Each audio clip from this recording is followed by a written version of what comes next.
everyone. Welcome to Titusville PD in Focus. My name is Amy Matthews, and I'm the Public Affairs Coordinator for the Titusville Police Department. And today our special guest is Lieutenant Tyler Wright. Lieutenant Wright has been serving your community as a law enforcement officer for over 15 years. And he's our special guest today because he is lieutenant of our traffic unit.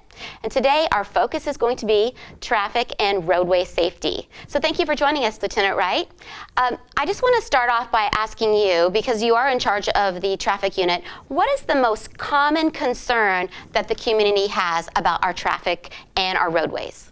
Based on the polls and the social media comments and our calls for service that come in, I would have to say just speeding and aggressive driving throughout the city.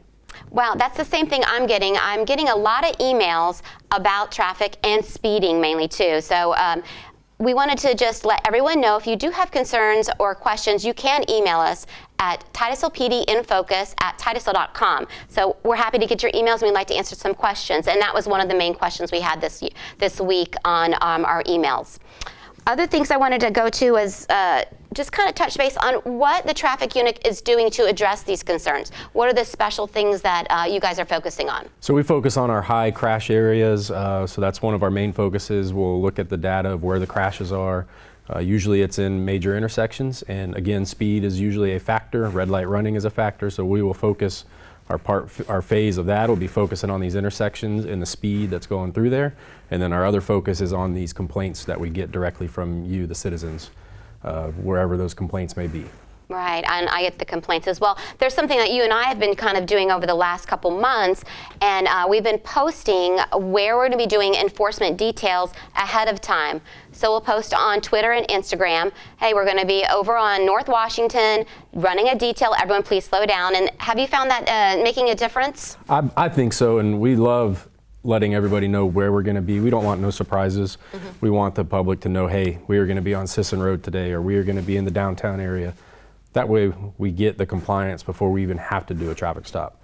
If we can get everyone to slow down by just putting out a video, we'll put out a video. But if we have to do traffic stops, we will. But we think it's a great idea to just let everybody know where we're going to be. I agree. And some people ask me, they email, why are you telling everyone where you're going to be? Because the reason we tell you is because we don't want people to speed. We want people to slow down and not let it get that, so where someone's traveling really fast or driving recklessly in those areas. So we want to really concentrate on that accessibility and that transparency. What else, when someone does get pulled over, let's say they are speeding, what happens when they get pulled over? What do you basically do? What do you say to that person? It's basically a traffic safety awareness campaign is how we approach it. We like to tell the driver exactly why we pulled them over, what the speed limit is for that area, if it was speed, or if they were distracted driving, texting and driving, or we maybe even see them looking down and trying to dig through something in their car. That technically is distracted driving as well. But we like to tell them what it is, and it may end up in a verbal warning, a written warning, or it could be a citation. Okay, thank you so much. Everyone knows school's going to be back in session on August 10th, and children's safety is our highest priority here at the police department. They've had a tough year with all the coronavirus and the restrictions they've had, and they don't need the distraction of worrying about getting to school safely. Tell us what the traffic unit's going to do during the school session, either whether it be in the school zones or what you're going to be doing with buses. What are we going to look for your unit going to be providing the community? Yeah, so our focus at the beginning of the school year is reminding travelers to pay attention to those school zones. When those yellow lights are flashing, pay attention to what that speed is in that area. And it is greatly reduced in those areas. Some are 15 mile an hour, some are 20, maybe even 10, but look for that yellow flashing amber light, see what that speed is, and then we need you to be traveling that speed when those lights are flashing for the safety of the kids. It gives you ample time to stop in case a kid does dart out in front of traffic.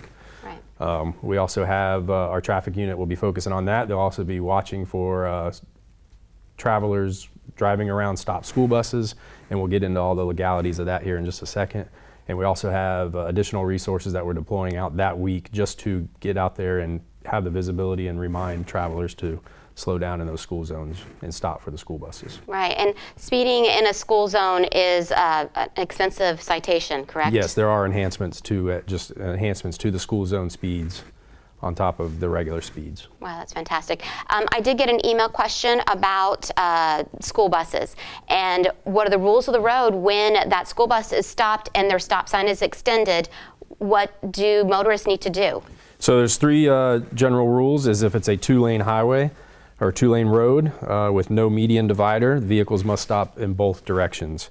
If it's a multi-lane road with a paved median, again, vehicles must stop in both directions. But if it is a multi-lane road with a unpaved or a barrier type divided highway, then vehicles behind the school bus must stop, but vehicles traveling in the opposite direction can continue to proceed with caution. Right, always with caution when it comes to kids. All right, well, thank you, Lieutenant Wright, for that information and answering our viewers' concerns, and thank you for your service. We appreciate you.